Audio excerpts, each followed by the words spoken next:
siguiente presentación le corresponde a Manuel García, en esta oportunidad como representante de Fluence, y la presentación es Reuso como fuente alternativa de agua. Listo. Aquí está.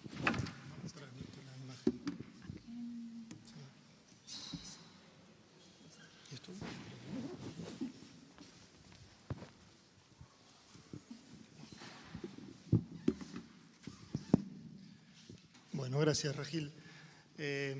La verdad que ser parte de la Junta Directiva de la DIER no me favorece mucho porque me toca hablar de Reuso luego de Marcio. Realmente no me han favorecido con la agenda porque, bueno, la verdad que la exposición de Marcio fue reveladora y me parece que se ha dicho mucho. Bueno, voy a hacer un esfuerzo por ahí por compartir un caso mucho más pequeño, por ahí tal vez comentando algunos aspectos técnicos para buscar algún tipo de interés, porque bueno, la vara ha quedado alta, pero bueno, también bienvenido sea porque habla muy bien de la presentación de Marcio y el nivel de los expositores, así que bueno, haré el mejor esfuerzo.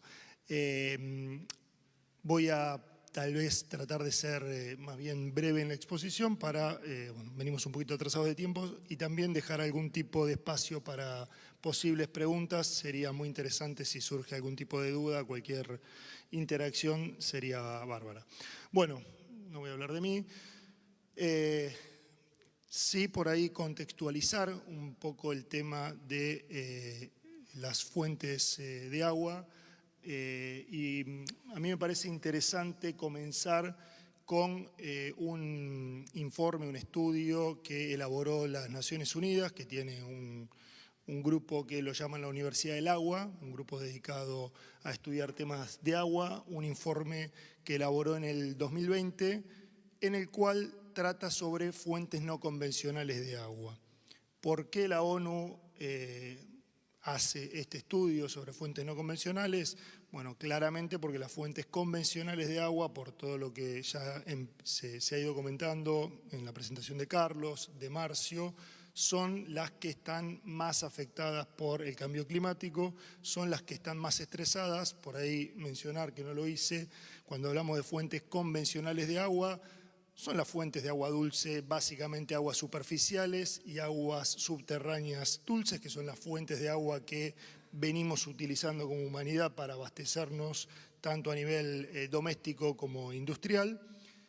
Y las fuentes no convencionales de agua son todas las restantes. La ONU en ese informe identifica unas 8 o 10, algunas muy disruptivas, por ahí no se llega a ver, pero por ejemplo transportes de hielos o icebergs desde zonas donde están estos hielos, estos glaciares, a zonas en las cuales se necesitan. Parece extremadamente disruptiva, pero lo menciona la ONU, con lo cual es un tema que alguien lo está analizando y lo está pensando.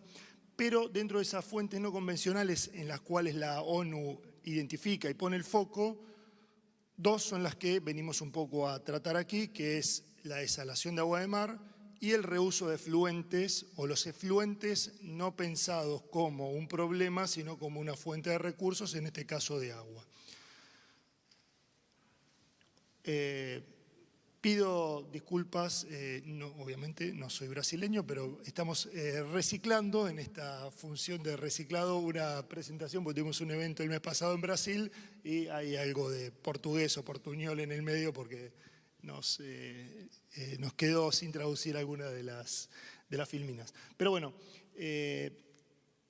un primer concepto que por ahí querría transmitir es, esta tablita, la idea no es solamente que sea un impacto visual, distintas fuentes de agua, como pueden ser el agua superficial, el agua de pozo dulce, y algunas fuentes no convencionales, como pueden ser el mar, los efluentes industriales y los efluentes domésticos, y algunos parámetros con los cuales podemos hacer una comparativa de la necesidad de tratamiento de esas fuentes de agua, como son los sólidos disueltos, sólidos en suspensión, materia orgánica, costos operativos y costos de inversión. Resumiendo y haciéndolo fácil, cuanto más verde, más sencillo, más barato, más rojo, más complejo, más difícil. ¿Qué es lo que nos dice esta tabla? Claramente, sí, las fuentes no convencionales de agua requieren mayor tecnología de tratamiento, mayor esfuerzo de tratamiento, mayor costo, tanto de inversión como de operación. Eso es una realidad, por eso es que históricamente hemos utilizado fuentes convencionales, porque cuando están disponibles son más baratas, más accesibles, más sencillas. Si bien esto obviamente es una situación que le suma complejidad a la utilización de fuentes no convencionales de agua, también por ahí abre una oportunidad para el uso de tecnología, para sumar profesionales a la industria, porque las soluciones de proceso y de tratamiento son más complejas y bueno, requieren tecnología y requieren profesionales que puedan aplicar esa tecnología. Pero un poco la idea es no quedarnos con tampoco la falsa idea de que las fuentes no convencionales son hiper sencillas de utilizar. No, obviamente requieren mayor esfuerzo tecnológico, de conocimiento y de inversión.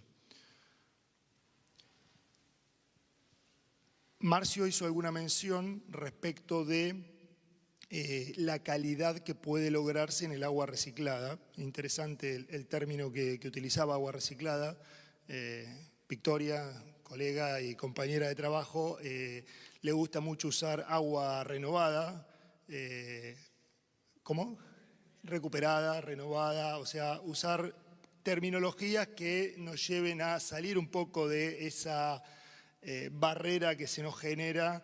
Marcio hablaba del esgoto, ¿no? Uno piensa en el efluente, bueno, salir un poco de ese lugar, pero Marcio hablaba también de la posibilidad de llegar a una calidad de agua recuperada mayor al agua potable en sus procesos y por ahí hay acá no se llega a ver bien, un grafito que ahí está a la derecha, que uno, un poco desde el punto de vista tecnológico, como profesional del tratamiento del agua, lo que tenemos que para decir o para comentar es que a partir de un efluente se puede llegar a la calidad de agua que uno tenga como requerimiento, la que fuera. Obviamente el punto es cuáles son las etapas de proceso y cuán complejo va a ser el proceso de tratamiento que tengo que aplicar. Pero la tecnología existe, está disponible y a partir de un efluente puedo llegar a la calidad de agua que requiera, no solo agua potable, sino agua ultra pura para procesos que son más demandantes inclusive. Obviamente, si uno va a hablar de recuperar efluentes, Marcio también hizo el comentario y Carlos en su presentación respecto de qué cantidad en los países de desarrollo medio como son los nuestros, qué cantidad de los efluentes tienen conexión cloacal y luego son tratados, porque si no tenemos ni un tratamiento del efluente para su vertido, difícilmente podemos pensar en reutilizarlo, porque estamos como un paso más atrás.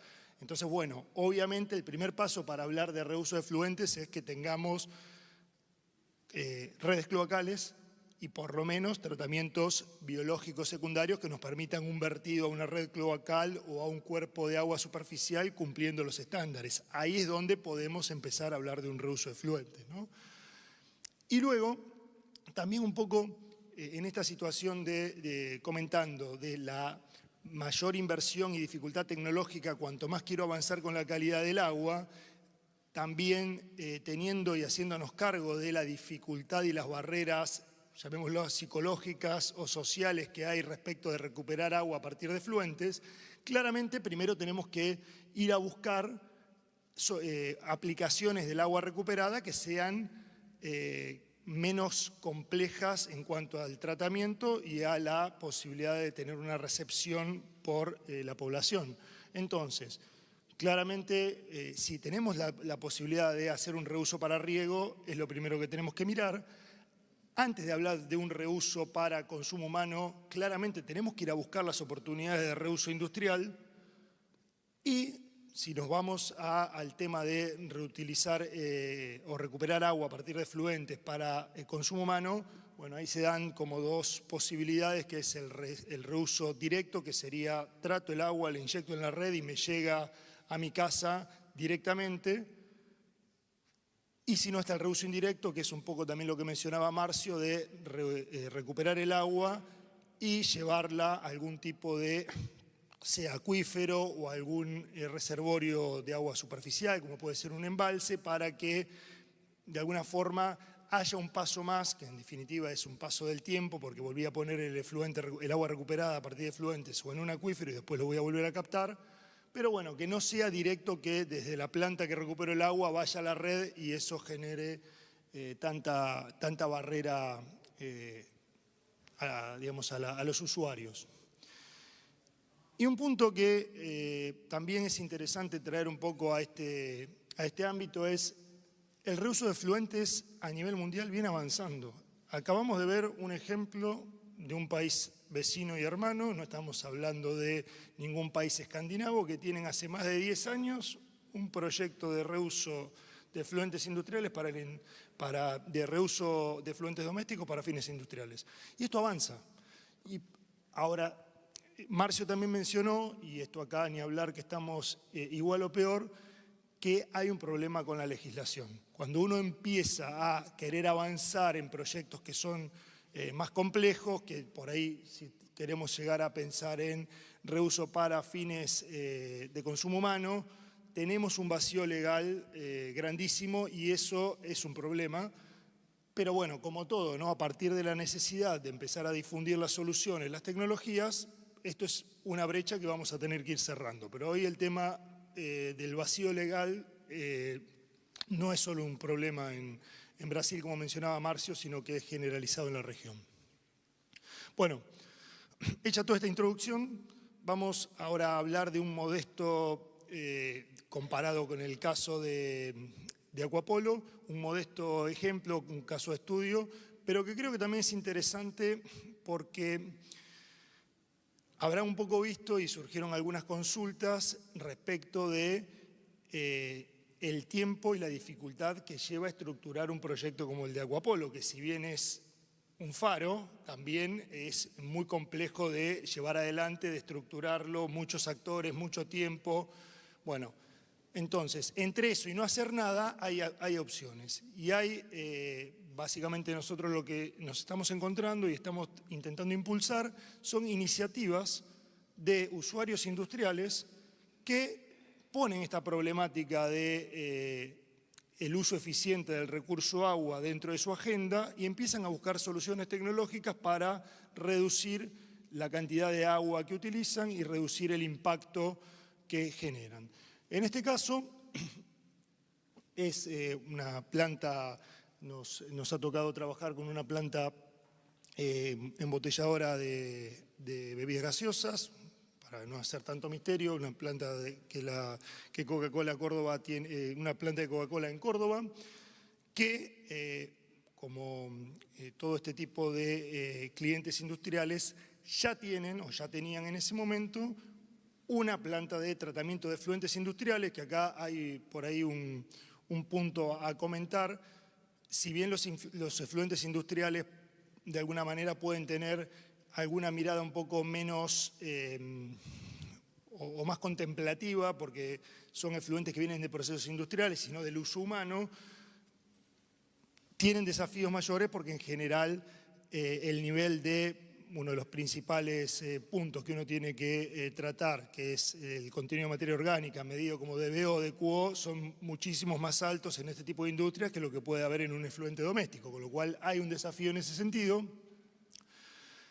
Pero, bueno, plantas industriales de este nivel ya tienen su tratamiento secundario para que el efluente de salida cumpla con las condiciones de vertido y ese efluente va, ya sea un colector cloacal, a un cuerpo superficial, cumpliendo las condiciones de vertido, en este caso, de la provincia de Córdoba.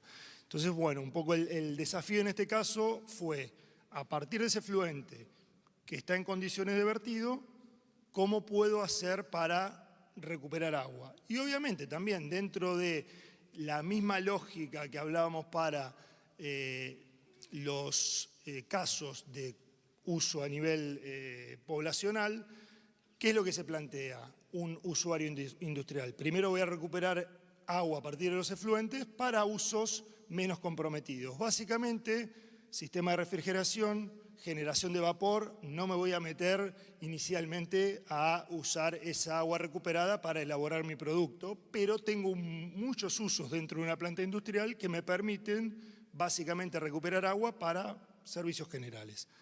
Entonces, esto fue un poco el desafío y las tecnologías de tratamiento que se aplicaron, porque esto también es algo importante a tener en cuenta. Está también como bastante maduro el modelo tecnológico a utilizar. Marcio hoy hablaba de que tienen ultrafiltración, en este caso en modelo MBR con membranas sumergidas, y que tienen parte de su agua con ósmosis inversa. Parte de su agua en función de la salinidad que tienen como en el efluente y el requerimiento que tienen. Bueno, en este caso el esquema es similar. Ultrafiltración para remoción de todo lo que es sólidos suspendidos, material coloidal. Ósmosis inversa para reducción de salinidad. En este caso los efluentes tienen algo más de salinidad y para usos en agua de servicios es requerido que el 100% del agua pase por ósmosis inversa para cumplir las especificaciones. Y con la particularidad que también se incorpora un tratamiento por luz ultravioleta para minimizar el impacto del crecimiento microbiológico, no pensando en un tema de contaminación, porque esto es agua para servicio y está garantizado, sino para evitar problemas de ensuciamiento con las membranas. Hay un detalle ahí adicional que como la planta está armada en 2 trenes, se puso solamente el sistema ultravioleta en uno de los trenes porque hay todavía también dentro de este escepticismo, bueno, ciertas dudas de su efectividad y bueno, estamos usando también este caso como, además de que sea un caso que ya recupera agua, también como para demostración de alguna manera tecnológica. Bueno, no me voy a detener por ahí en lo que están en las slides, porque también ya me estuvieron haciendo señas de que no demore demasiado. Por ahí transmitir algunos conceptos y después se comparte la presentación y si alguien tiene algún tipo de consulta a disposición y sobre todo está Victoria Bassini, que es la responsable técnica que estuvo atrás de este proyecto, que ya le estoy derivando algunas consultas que seguramente los va a poder ayudar. Pero bueno, importante por ahí mencionar lo siguiente. Así como las cosas pasan a nivel climático que mencionaba Marcio, estacionalidades, situaciones que se dan. Bueno, en la industria también a veces hay eventualidades a las cuales hay que ver de qué manera podemos hacer frente y podemos con el conocimiento colaborar con nuestros clientes. ¿Qué pasó con este proyecto en particular? Se diseñó con una condición, como les decía, del efluente tratado cumpliendo los requerimientos de vuelco y al momento de poner en marcha la planta había algunos problemas de funcionamiento en la planta de tratamiento biológico. Y bueno, los que vienen de la industria no les va a resultar extraño que a partir de que hay compromisos de fechas y cosas que hay que demostrar que hay que hacer, hay que buscarle la solución para ver cómo pongo en marcha una planta cuando no tengo el efluente en la calidad que el proyecto comprometía. Bueno, ahí lo que hubo que trabajar como desafío fue buscar alternativas de mitigación, obviamente con menor producción de agua recuperada, con mayores frecuencias de limpieza, pero garantizando la vida de las membranas para poder hacer una producción inicial de agua recuperada de menor capacidad, la misma calidad, porque la tecnología de membranas nos permite garantizar calidad independientemente de la calidad de ingreso. Obviamente lo que sufre es el costo operativo y la intensidad que tengo que darle al mantenimiento, pero se logró a partir de ciertos ajustes de proceso garantizar la puesta en marcha de la planta con una calidad de fluente con parámetros muy por encima de los originalmente planteados, que por acá están los datos. Por ejemplo, desvíos en los valores de sólidos disueltos, desvíos en la conductividad del efluente. Bueno, había una serie de desvíos de parámetros, por acá no tengo el de QO también, de 95 que se hizo el proyecto. Se suponía que el efluente tenía que entrar a la planta de tratamiento terciario con 95 miligramos por litro de QO. Comenzamos la operación con 350, o sea, eso es un desvío muy relevante. Pero, bueno, con estos ajustes de proceso que les decía, se logró iniciar la operación 1 año y 5 meses, 4 meses atrás. Cuando se logró restablecer las condiciones de operación del tratamiento secundario, del tratamiento de efluentes, logramos llevar la operación a los parámetros esperados. Básicamente, bueno, ahí hay algunos datos técnicos de parámetros como flux y demás, pero por ahí lo interesante es que la planta fue dimensionada para 72 metros cúbicos hora de tratamiento de agua, de producción de agua ultrafiltrada. Perdón. Y inicialmente arrancamos con 30 y luego de que la planta de efluente se puso en condiciones, llegamos a los 70 metros cúbicos hora, valores acordes a lo que estaban proyectados. Bueno, luego acá hay todo un gráfico que muestra el seguimiento operativo de la planta. La idea no es entrar en detalles de... Bueno, esto básicamente lo que muestra es el volumen mensual de agua recuperada y hay un circulito negro en otro evento que ocurrió durante este año, mayo-junio, por un desvío también de proceso en el tratamiento de efluentes que llevó a la reducción del volumen de agua producida mensual, básicamente por mayores necesidades de limpieza. Esto un poco lo que marca es que, obviamente, un sistema de tratamiento terciario que recupera agua a partir de efluentes es muy dependiente de la calidad de agua del efluente que estoy entregando, ¿no? Que eso a veces es como que nos desconectamos, pero bueno, es súper importante. La forma que tenemos de poder acompañar estos desvíos, tener respuestas rápidas y asesorar para los cambios de proceso que por ahí requieren una planta de este estilo, que tienen desafíos operativos constantes, es hacer un monitoreo remoto de los parámetros de operación a partir de tener información de las principales variables de proceso en la nube y poder visualizarlas en línea por nuestro equipo de ingeniería de procesos, y eso nos permite hacer una respuesta rápida dándole recomendaciones a nuestros clientes para evitar que desvíos lleguen a un punto tal que generen algún tipo de problema irreversible, básicamente con las membranas, que son el punto como más costoso y más delicado en una planta de este estilo. Un poco esto, más allá de la metodología que aplicamos de Fluence, lo que por ahí quiero transmitir es que al ser procesos que tienen cierto nivel de complejidad, requieren un acompañamiento operativo y un acompañamiento de ingeniería de procesos a la altura de un proceso de tratamiento que tecnológicamente es complejo o es desafiante. Bueno, datos que después los pueden mirar un poco de los parámetros que se acompañan: turbidez de entrada del efluente, turbidez de salida de la ultrafiltración, cómo evolucionan variables críticas para los equipos de ósmosis inversa, como es la caída de presión. Bueno, un poco mostrarles el seguimiento que tenemos y que hay un poco contarles qué es lo que hacemos con eso, que es toda esta posibilidad de proactivamente estar haciendo recomendaciones en forma temprana para evitar desvíos mayores. Y bueno, por ahí un poco como para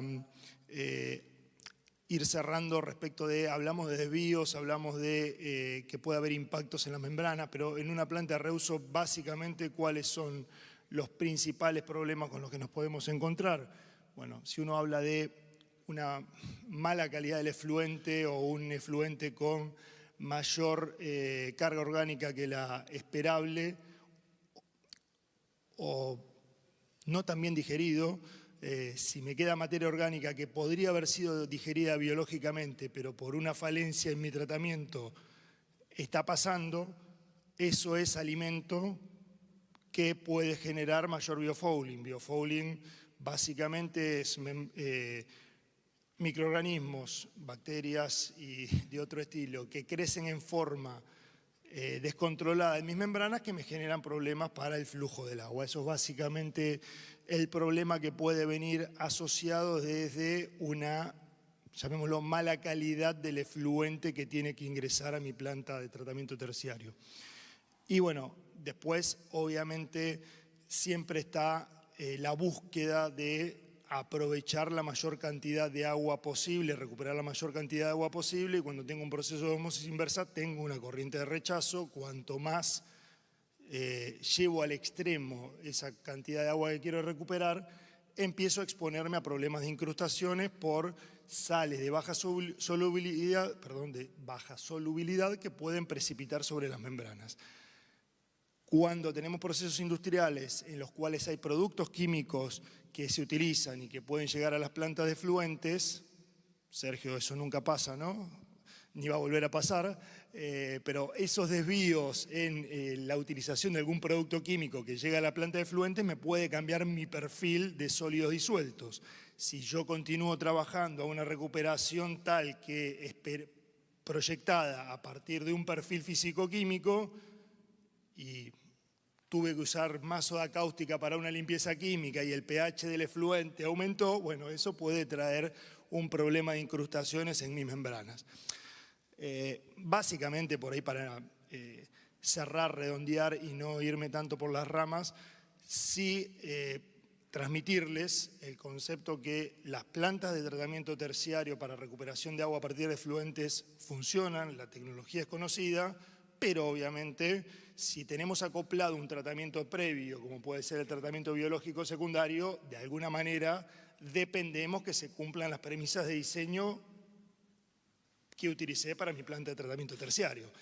Porque también muchas veces se le exige o se le pide mucho al tratamiento terciario, pero es como todo, ¿no? Si tenemos unas determinadas premisas de diseño y las cumplimos, ok, pero si no, veamos un poquito cómo tenemos que trabajar en forma integral el tratamiento tradicional de efluentes con la recuperación de agua a partir de tratamiento terciario. Si hay un desacople, en eso hay que mirarlo como un único proceso. Si hay un desacople, y bueno, en general aparecen los problemas. Bueno, hay algunos datos de cantidad de agua producida y demás. Bueno, por ahí comentarles que a partir de este asesoramiento que hacemos desde nuestro equipo de Ingeniería de Procesos, seguimos buscando algunas acciones de mejora para la planta, finas, como tenemos ahí una serie de objetivos estratégicos que básicamente tienen que ver con obtener más agua y mejorar los costos operativos. Básicamente ese sería el resumen.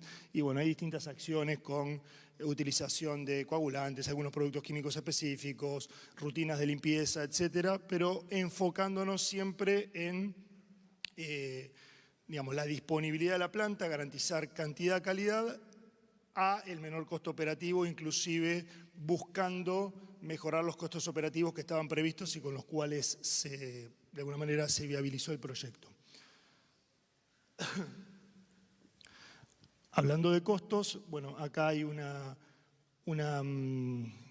resumencito que por ahí lo que es interesante es, bueno, como todo proyecto, parte de de premisas de diseño y de datos base con los cuales se analiza y se viabiliza el proyecto.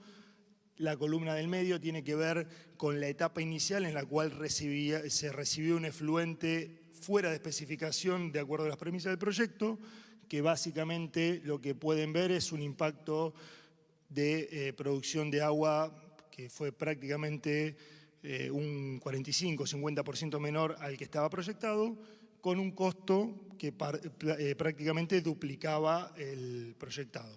Cuando eso se regularizó, tenemos valores que están prácticamente en línea con el diseño.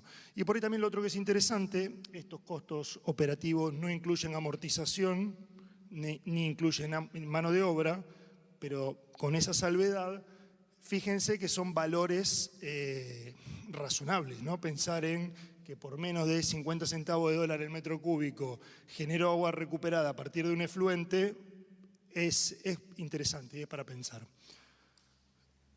Bueno, para ir cerrando con algunas conclusiones, yo creo que de las conclusiones que tenemos listadas, me parece que la principal es que el reuso de efluentes industriales, inclusive a nivel interno de una compañía que tiene la iniciativa, funciona y funciona exitosamente, obviamente con proyectos bien dimensionados, bien ejecutados, con personal operativo capacitado y con el soporte necesario. Y también, por ahí, más allá de que bueno, es un poco la función que nos toca, pero corriéndome de mi función dentro de la compañía, independientemente de quién lo haga, es fundamental entender que una planta de recuperación de agua o de reuso de efluentes requiere un nivel de ingeniería de procesos diferente a una planta de tratamiento de agua de pozo o de agua superficial tradicional. Si no entendemos eso, es muy posible que el proyecto no sea exitoso y corremos el riesgo de empezar a manchar la tecnología y va en contra de todo, pues vamos a empezar a cuestionar el reuso, pero porque lo estamos gestionando mal, no porque no se pueda realizar el reuso de efluentes, inclusive a nivel industrial de una empresa en particular. Así que bueno, eso es un poco lo que tenía para transmitirles, lo hice un poquito más coloquial para por ahí no aburrir con los datos que están en la presentación y también para tratar de mitigar la frustración comparada con la presentación previa de Marcio, que dejó la vara altísima. Así que bueno, si hubiese alguna consulta ahora o luego, sino también a disposición. Gracias.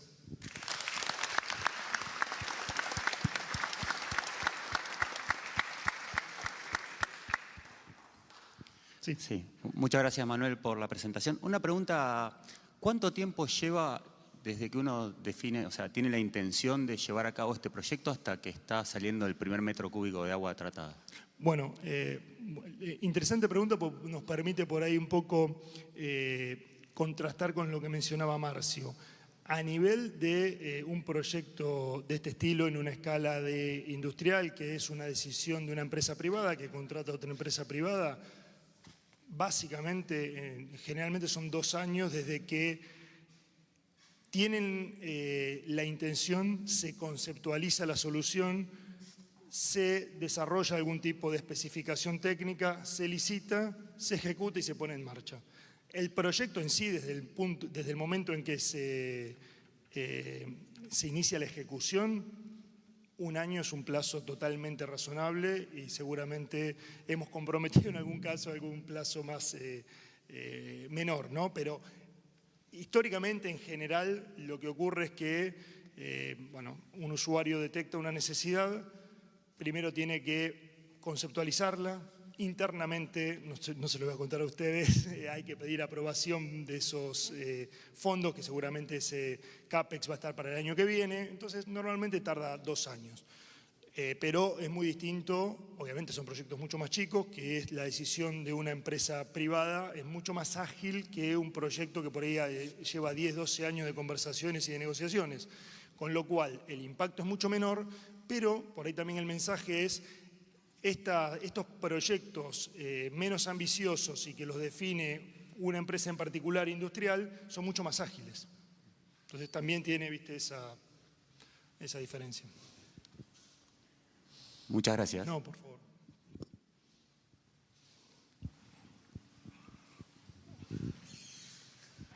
Manu, tengo una pregunta, dos preguntas en realidad, una para vos y otra por ahí para que Marcio nos agregue. No comentaste mucho sobre el driver de Coca-Cola, de por qué plantearon este reuso, que me parece que por ahí estaría bueno que lo menciones, y si ves en otras industrias que no son de bebidas, cuál sería el driver. Y por ahí, si Marcio, nos podés comparar el costo operativo de una planta de reuso industrial con el de reuso doméstico. Entendiendo, bueno, por ahí lo que mencionabas, Manu, que no estaría incluida en este proyecto la amortización y la mano de obra, pero por ahí sería interesante. Bueno, arranco yo. En este caso, el principal driver tiene que ver con objetivos internos de determinadas compañías, en este caso de Coca-Cola Andina, que es un embotellador de Coca-Cola, que tiene dentro de sus objetivos minimizar los litros de agua que utiliza por litro de bebida producida. Esos son objetivos que tienen establecidos internamente y ese es el principal driver o motivación para este proyecto en particular. Eso, vos decías, bueno, ¿qué pasa con otras industrias? Eso ocurre con otras industrias que se plantean sus propios objetivos de reducción de impacto, en este caso en la utilización del recurso agua, por litro, por tonelada, por unidad del producto o servicio que estén brindando. Ahora bien, también se dan situaciones en las cuales el acceso al recurso hídrico está limitado, o no está limitado en una situación, pero hay una determinada planta que tiene que crecer y comienza a estar limitado.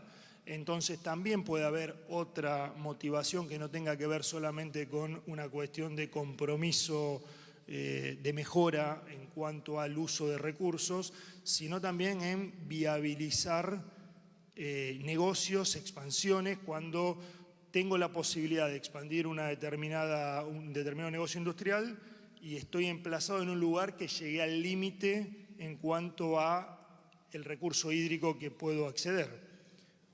No sé, hay otros embotelladores similares de Coca-Cola que están en zonas en las cuales, por ejemplo, captan agua de sus propios pozos y ya tienen su terreno el que tienen, no tienen posibilidad de expansión y la autoridad del agua les dice, bueno, hasta acá llegás con la cantidad de agua que podés extraer.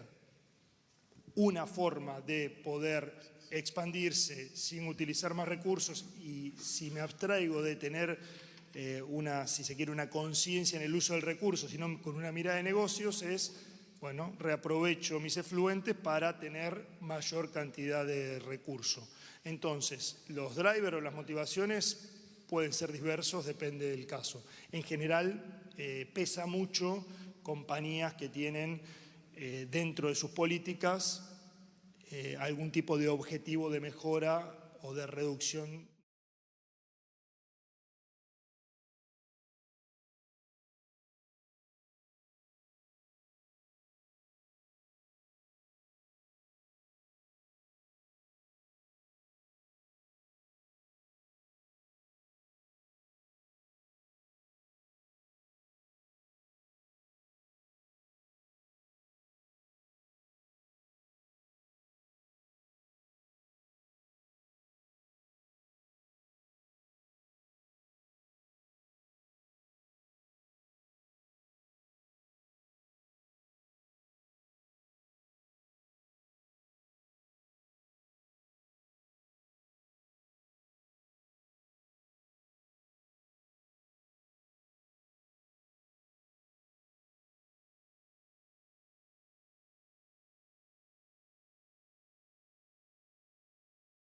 ¿También intervino su tratamiento secundario para mejora? Sí, por supuesto, y es un trabajo en conjunto. Claramente desde el día cero, cuando se planteó que no estaban los parámetros de acuerdo a lo que se había utilizado como premisa para el proyecto, el cliente lo tenía totalmente claro, sabía que había desvíos que tenían que ajustar. Y esto fue un trabajo en conjunto, se buscó una solución provisoria para poder empezar a mostrar que bueno, la planta funcionaba, que aunque no era la cantidad de agua esperada, se empezaba a recuperar agua en paralelo con los ajustes de proceso en el tratamiento biológico y también un poco esto, si querés, aceleró un aprendizaje y en un momento que todo el mundo estaba mirando el proyecto y que todos estábamos conscientes, incluido el cliente, que vio en vivo y en directo la importancia de cumplir con los parámetros de diseño en la entrada a la planta. Porque a veces, si hubiese estado bien el día cero, por ahí la cosa se relaja y después los desvíos no se les da tanta atención. Bueno, esto también sirvió un poco como un aprendizaje inicial que yo creo que fue interesante porque se vio, bueno, ok, se puede mitigar, pero el impacto es grande. Acá tenemos algo que tenemos que operar en conjunto. Si bien son etapas de proceso diferentes, al final del día es un único proceso. Desde que recibo el efluente, hago, llamémoslo, el tratamiento secundario convencional para luego el terciario. Y eso tiene que funcionar como un todo.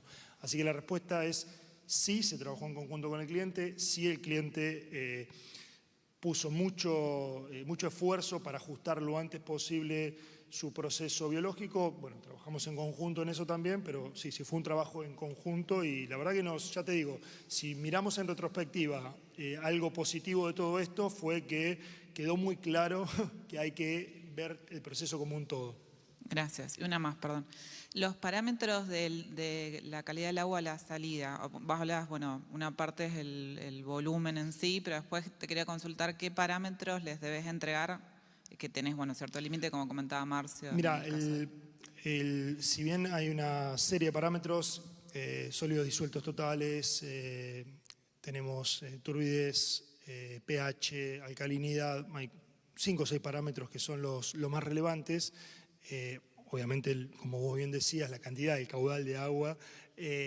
Lo que usamos como parámetro indicador para ver que el resto estén ok es la conductividad. Ese es el parámetro que medimos en línea porque sabemos, bueno, a partir del perfil físico-químico del agua, sabemos que si la conductividad cumple determinado valor, bueno, obviamente los sólidos disueltos van a estar, la dureza va a estar. Usamos eso como indicador en línea, obviamente también medimos el pH por otro lado, y después lo que se hacen son rutinas de análisis en laboratorio para tener un perfil físico-químico completo, porque esto es relevante, pero desde el punto de vista de lo que es medición en línea, usamos, que no estamos inventando nada, es un poco lo que usa la industria, la conductividad como parámetro que de alguna manera me permite no estimar, pero sí saber que el resto los tengo por debajo de determinado valor. Pero sí, no por nada. Bueno, cerramos. Bueno, gracias y cualquier cosa vamos a estar por acá. Yo, Victoria, así que si hay alguna consulta más, bienvenida sea. Gracias.